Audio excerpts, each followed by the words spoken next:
What foods should you eat to burn body fat? When somebody asks this question, first off, I got to say it's usually the wrong question, or it's usually an incomplete question to get the answer that's going to serve you best. Because when it comes to burning body fat, there's a lot of different factors at play that we need to pretty much have accounted for. So the big one being calories, because plain and simple, if you want to lose body weight, which comes with burning body fat, your calories need to be in a deficit, because by doing that, we are taking advantage of what's called energy balance. Now, when we use calories in our body, we are either in a surplus, maintenance, or a deficit. When we're in a deficit, which you hear all about over social media, that means that your body has enough calories to do some things, but not all the things. And when your body needs that extra source of fuel, it goes to the fat stores. It goes to other places too, but to pull from the fat stores, you need to be in this place so that that way your body can do its thing.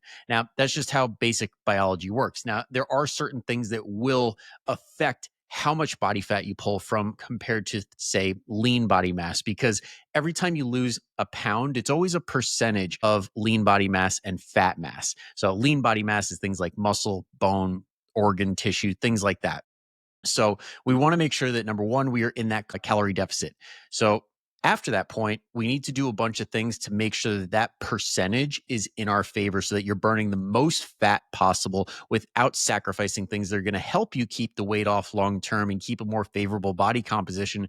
So big one is protein. You need to eat enough protein. Now, the RDA, which a lot of people will say, oh, you don't need that much protein. The RDA is just enough not to be deficient, not to get you the best results, and not to put you in a position to get the best possible outcome when it comes to your fat loss efforts. When we talk about protein, we want something closer to that zero point 0.7 grams per pound of body mass number. Or if you want to be even more specific, 1.1 grams times your lean body mass number if you have access to a DEXA scan or an in-body scan where you can get some sort of an estimate of what your lean body mass is. So we want to have enough protein. We also want to make sure that we're strength training, because if you're not sending a signal to your body to preserve or to build lean mass like muscle, then it's not going to do it. And when you burn body fat, you're also going to be taking a lot of muscle that you already have away.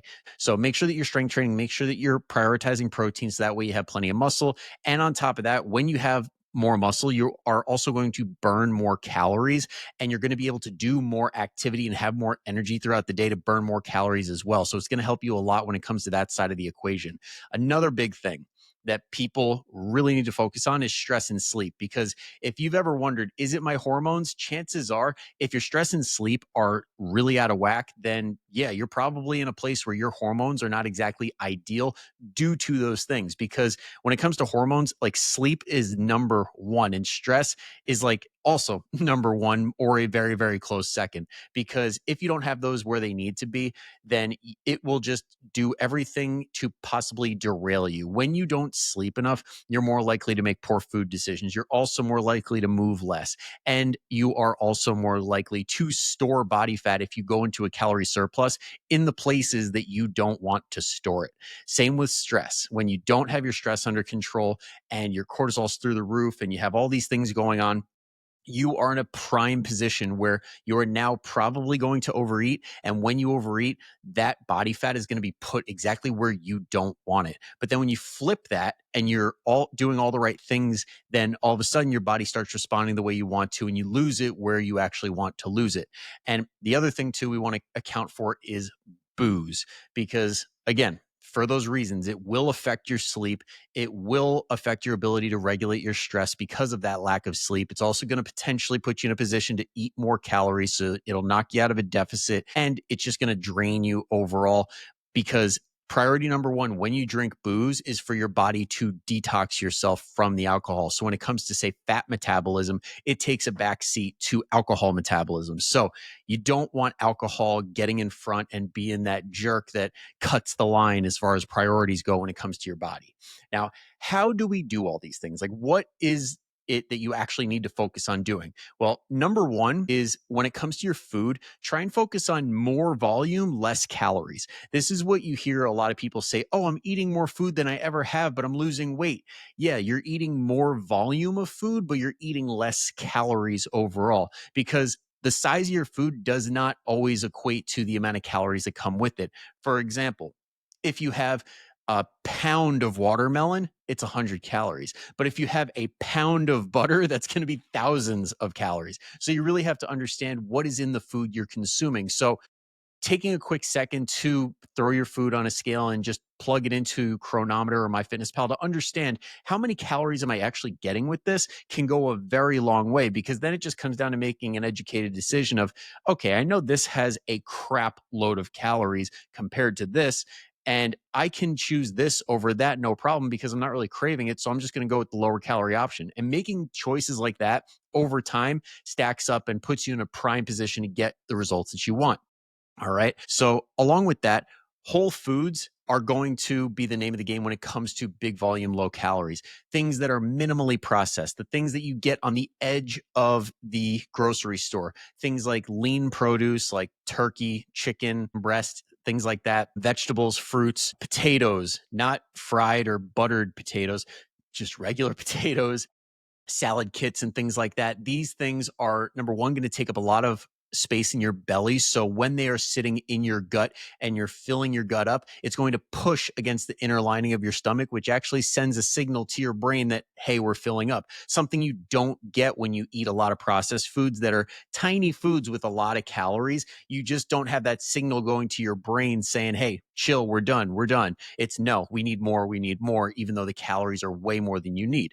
So along with that, you also will burn more calories through the thermic effect of food when it comes to these minimally processed or whole foods, because it takes energy for your body to do the processing. So when you buy things that are in a box that are super filtered, super processed, all these things, it will result in your body not having to work as hard to break it down. But when you don't have those, then your body has to put in the extra effort, burn extra calories to break it down for you. Are there processed foods that can be super helpful? Absolutely. Protein powder breaks this rule essentially, because getting your protein up to a certain level, even though it is super processed, it can benefit you more than it'll hurt you. So you got to understand what the difference is between the foods you're eating and how it all fits together. Because that's really the key thing too, is even though I say you want to eat mostly whole or minimally processed foods, it can't be the only foods you eat, because food is more than numbers. Food is more than nutrients.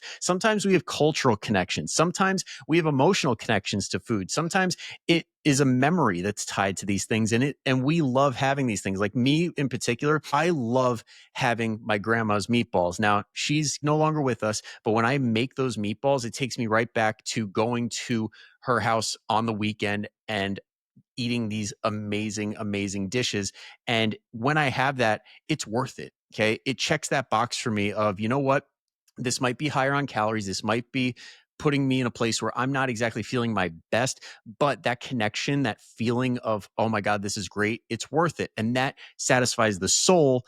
And the rest of the food that is throughout the week, that 80%, if we're going like 80-20, the 80% is fueling the body, the 20% is fueling the soul. And that is a great balance to have, where you can essentially have your cake and eat it too. But unfortunately, a lot of people right now are more 20-80, where it's like they have a salad for one meal out of the week and they're like, look, I'm eating healthy. And then the rest of the time, they're not eating that great, when it comes down to brass tacks and we actually track it. Because that's the other thing. You want to make sure that you're actually tracking what you're eating to get some sort of an understanding, because we can say we're doing all of these things, but frequency matters most. Are you doing it enough to see the result that you want? Are you doing this Monday through Thursday and then happy hour hits and we're off the rails until Sunday?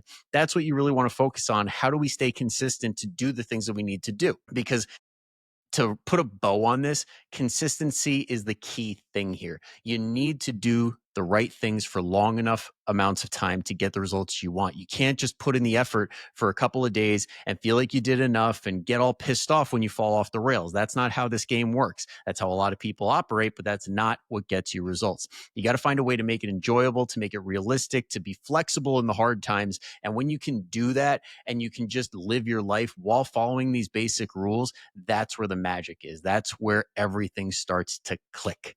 All right. So, that being said, that's quite literally what I teach in the Fit 40 program. So if you're interested, the link's below. You can learn how to do all the things I just talked about. And also, if you're just like, listen, I just need some workouts to get me going, I'm not really quite there yet. Totally cool. I got the link for free 20 at home workouts down below as well. Click away, get yourself some free stuff, or set up a coaching consultation. Always here for you. Always happy to talk. Zero pressure. I'm not going to force any type of sale on you guys. Never will. So, that being said, looking forward to talking to you if that is what you intend to do. Otherwise, that's it for this week. Thank you so much. I will see you next time. But until then, go kick some ass. Bye bye.